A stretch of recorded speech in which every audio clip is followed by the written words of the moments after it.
માધાપરની વીરાંગનાઓએ 1971ની લડાઈમાં દર્શાવેલ શૌર્ય અને વીરતાને કાયમ જીવંત રાખવા માટે માધાપર ખાતે બનાવાઈ રહેલા વીરાંગના સ્મારકનું આગામી તારીખ 27ના ભારતના રક્ષામંત્રી શ્રી મનોહર પર્રિકર તથા માનવ સંસાધન વિકાસ મંત્રી શ્રીમતી સ્મૃતિ ઈરાનીની ઉપસ્થિતિમાં તેમના હસ્તે લોકાર્પણ કરાશે। ત્યારે આ કાર્યક્રમની તાળામાર તૈયારી ચાલી રહી છે। સ્મારકને અદ્ભુત બનાવવા દિવસ રાત કારીગરો કામે લાગ્યા છે અને સ્મારકને અંતિમ રૂપ અપાઈ રહ્યું છે। 1971ની લડાઈમાં જ્યારે ભારતની સીમા પર આવેલ ભુજના એરપોર્ટના રનવેને પાકિસ્તાને તોડી પાડેલ હતું તે વખતે બોમ્બમારાની વચ્ચે ભારતની માધાપરની આ વીરાંગનાઓએ દિવસ રાત કામ કરી માત્ર 12 દિવસમાં રનવે ફરી બનાવ્યો હતો। આ વીરાંગનાઓની યાદમાં આ સ્મારક બનાવવામાં આવી રહ્યું છે, જેનું ઉદ્ઘાટન કેન્દ્રીય મંત્રીઓના હસ્તે કરવામાં આવશે।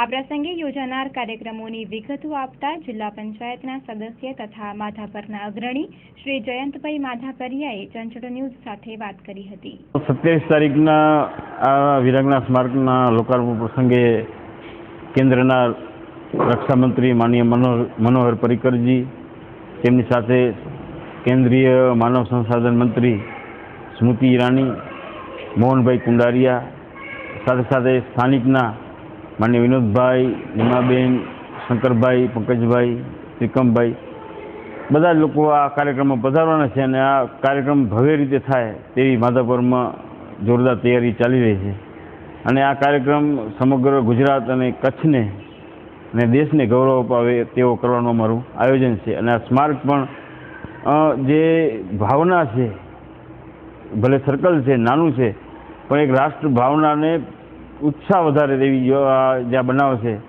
તેને આખા દેશવ્યાપી કરવાનું અમારું આયોજન છે।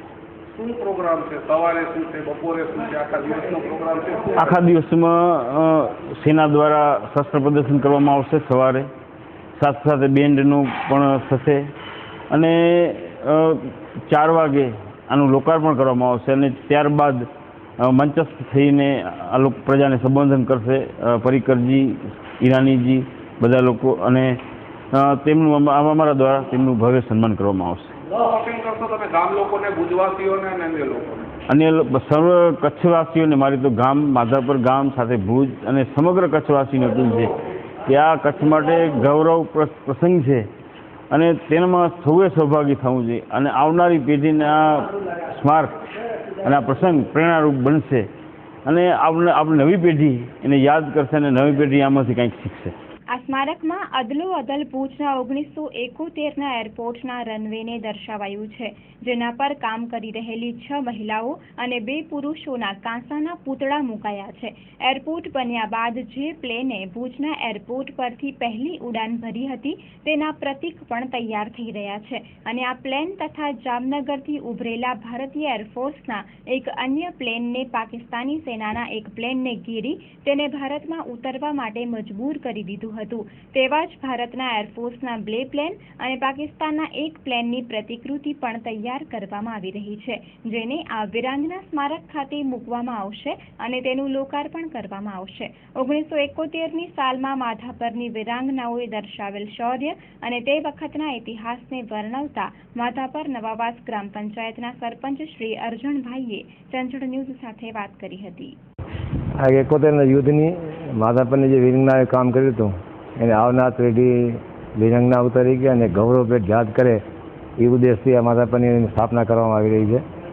આની અંદર 71ના યુદ્ધમાં જે રનવે તૂટી ગયો અને 12 દિવસની અંદર માધાપરની બહેનોએ જે 7 દિવસ કામ કરી ચાલુ બોમ્બેની વચ્ચે અને જે એક વીરાંગનાને અનુરૂપ જે કામ કર્યું નિસ્વાર્થ, એને આવનાર પેઢી કાયમી યાદ રહે અને આ જગ્યા ઉપરથી ભારતનો નાગરિક કોઈ પણ આવતો હોય અને માધાપરનો જ્યારે આ પરિવારમાંથી ગામજન કોઈ નીકળતા હોય ગૌરવભેર એને ઉર્જા મળે અને આવનાર જીવનની અંદર એને ધ્યાનમાં રાખીને બનાવવામાં આવ્યું છે અને એને બનાવવા પર એટલું આકર્ષક આવ્યું છે કે માણસ ચડતી નજરે નહીં પણ ઊભીને એનું નિરીક્ષણ કરે અને એમાંથી કંઈક શોધ મેળવે એ ઉદ્દેશ છે અમારો।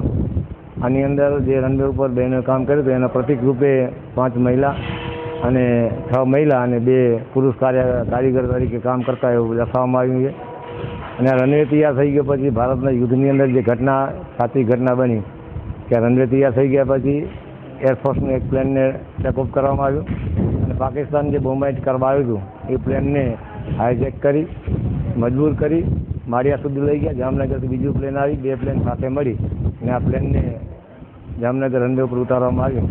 એ ઘટનાને યાદ કરાવવા માટે આની સ્થાપના કરવામાં આવી.